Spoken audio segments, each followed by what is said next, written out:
name is Michael Stevenson. I'm the producing artistic director at Capitol Stage, and we're very lucky to have as our guest, Janis Stevens. Hi, Janis. Hi, Michael. Janis and I have known each other for a really long time. Do you remember when we actually met? Okay, so I'm going to say that it is when you called me in to audition for something about shoes. Oh, Bad Dates. Bad Dates, yeah. Good guess, but Really? Oh, wait. No, we met in Tamara Walter's house. Oh, wow. The day you and Jamie were moving to New York City. That yes, is indeed. crazy. And I was visiting Tamara from Vienna, Austria. Wow. Yes, indeed. Great memory. So we were just talking about how much time we've had on our hands in the house, or how long we've been in the house, I think is a better way to put it. And it's been making me think. I go to the theater at least once a day, and I just see it sitting there with a ghost light on, and it's obviously aching for people to play on it. But you know, there's so much going on in this world right now. What's important about theater for you personally? That it's live. Oh my God. I mean, I'm teaching a college course, Intro to Acting, online. Wow. And yes, it can be done. And I've got fabulous students from American River College. They are such an incredible group of talented people. And I was so looking forward to taking them through this whole semester because they truly are one of the most talented classes I've had. Yeah. And then, you know, we're in this and it needs to be done. I mean, I believe in it. But it is bringing home to me every single class meeting. And every time I talk to my friends across the country and over in Europe as well about the fact that live performance has to happen live the minute that you take it into a static medium. It's just not what it is. Yeah. So it's really rough. I was riding my bicycle to Sac State, where I teach sometimes, and there was a little coffee shop that had divided everything out with the blue tape and the lines and all that stuff. And there were people sitting in the back far enough away from each other, and they were couples. And I was like, oh, I want to go there so badly. I just wanted to be part of a group again. Yeah. I think that thing that I'll never forget this. So you played Violet in August Osage County, and one of my favorite plays. And I'll just never forget. There's that drag out knockdown thing after Thanksgiving dinner where your wig comes off and the whole crazy thing. And I remember one of our board members, Cliff, was there, and he left. He was watching a rehearsal, and he left after it because he was laughing, and he's going, "Oh boy!" And he was so excited to be in the room where something like that happened, and where everybody was electrified. And I think that's part of what I miss. But what I wanted to hear from you, because you've done so many things. What are some of your favorite roles? Oh boy, I've been so lucky. Yeah. I mean, I've played a passel of great ladies, and more importantly, had the opportunity and the privilege to say so many incredible words written by so many incredible playwrights. It just kind of makes me cry. Because it's really what I do the theater for, is to say those words. But recently, Mary Tyrone in Long Day's Journey into Night out at American Stage in St. Petersburg, and with such an incredibly dear cast and talented cast of folks. And we just had a Zoom cocktail hour with each other just a week and a half ago. And we were all over the place and still felt like family, and just had a gorgeous review from the Eugene O'Neill review that came out at Penn State. Beautiful review of the play. And that was, top of the bucket list for a long time. And I am so continue to be honored by having the opportunity to do that role. But Violet at Cap Stage, so many of the Shakespeare roles I've done out in Maine over the years. Yeah. Oh my God, Hedda Gabler at Sierra Repertory Theater 300 years ago, and just I'm the luckiest person ever. Yeah. There was that little master class as well. Oh yeah, man. Yeah, John and Lois Crow. Hi, John and Lois. Well, I wouldn't call it luck. I would say some skill. would you say your approach is to acting? When you get a script, what do you do? I'm sure there's a lot of people out there curious about how you embody those things, because you do it a very specific way. Well, if it's somebody that actually lived, I just delve into piles and piles of research and read everything that there is to read, and all of the by play. When I worked on the Vivian Leigh play, I read everything. I read Charles Laughton's autobiography and Simon Cowell's biography of Charles Laughton, because they did 1 or 2 movies together, but there were just so many things that you could then craft into making a memory. And I think that that's the most important thing, is I spend so much time reading the script, taking notes, learning my lines, not with any emotional intent, but with the thought process. Mm-hmm. And what's the imagistic subtext and inner monologue that's going on for the character. And that's what you just build and build and build, because then hopefully you get to the end of that rehearsal process and into previews and opening night, actually being able to think like the character. And if you can think like the character, then you can live in it. So, yeah. And then, so now here's a little different slant. You directed a bunch for us, Real Thing, Betrayal, just a couple to come off the top of my head.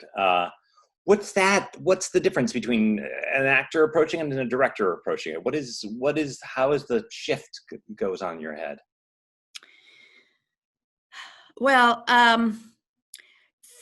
for me, the most important thing at the very beginning of the process, after I read the play and get excited about it, is to create the world and come up with a concept that I think is going to just incite everybody in the cast, the designers, hopefully the producer, every aspect, hopefully, gets everybody on board to want to create this world.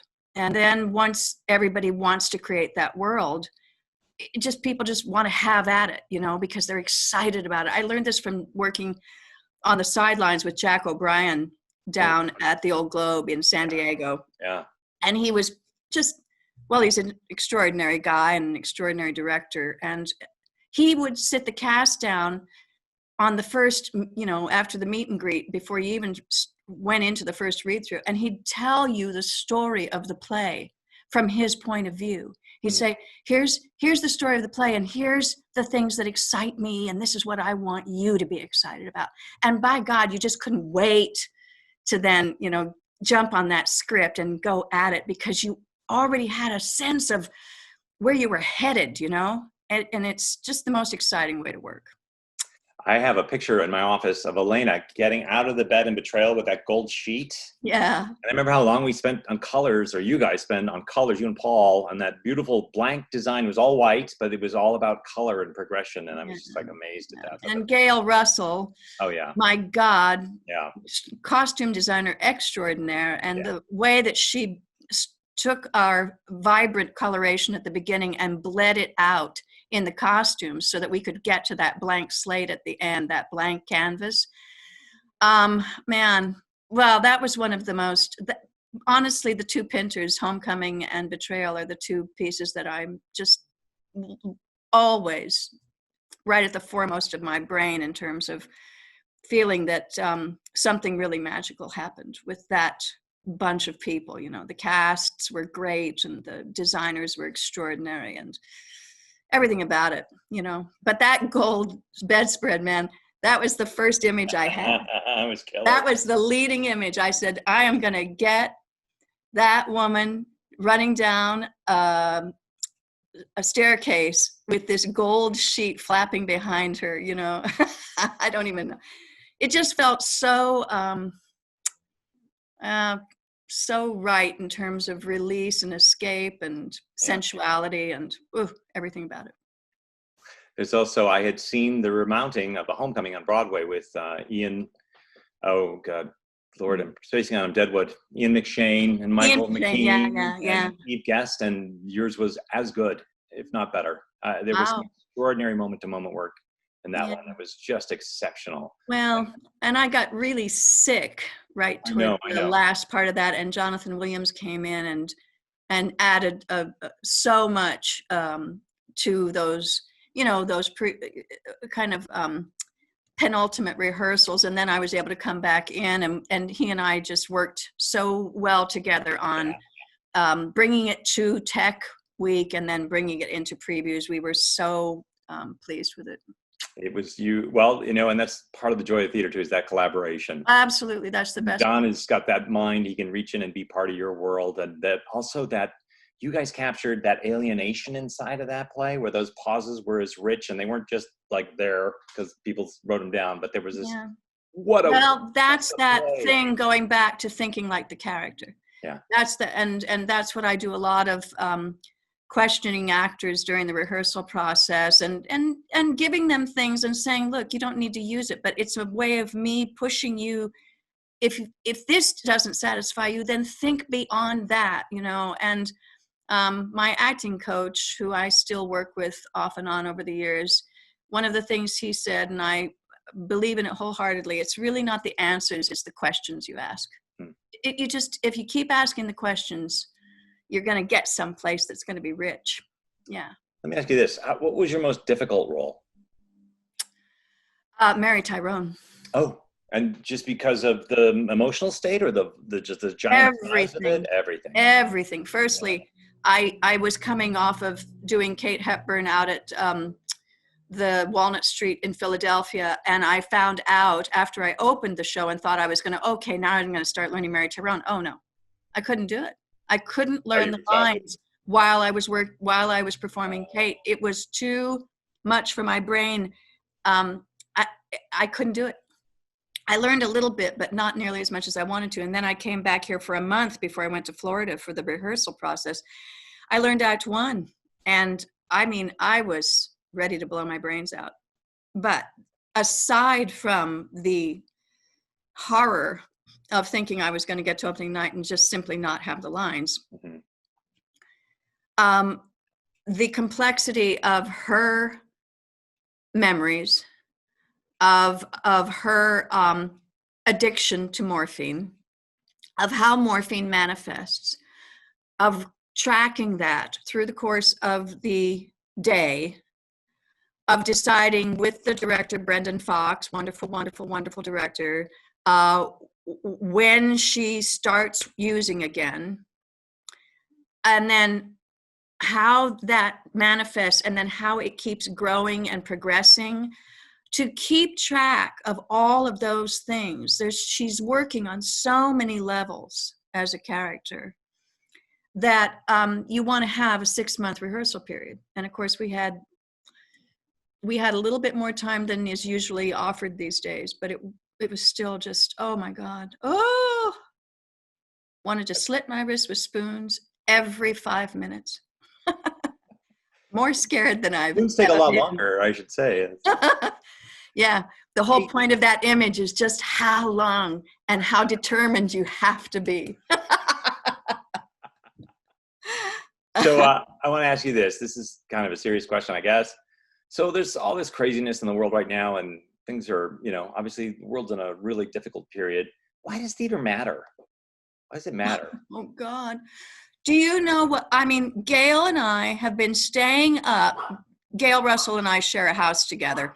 And this has been a very interesting experience. Somebody said to us we could probably make a mint off of the odd couple aspect of it, but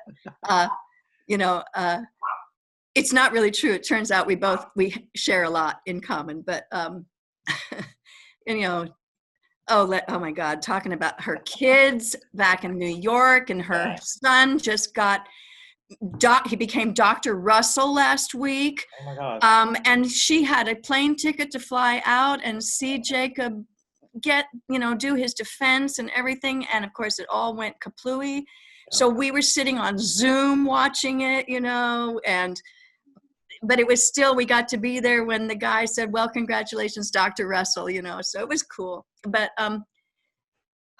we've been watching National Theater Live, Jane Eyre, oh my God, brilliant. And Treasure Island, we just watched the night before last, brilliant.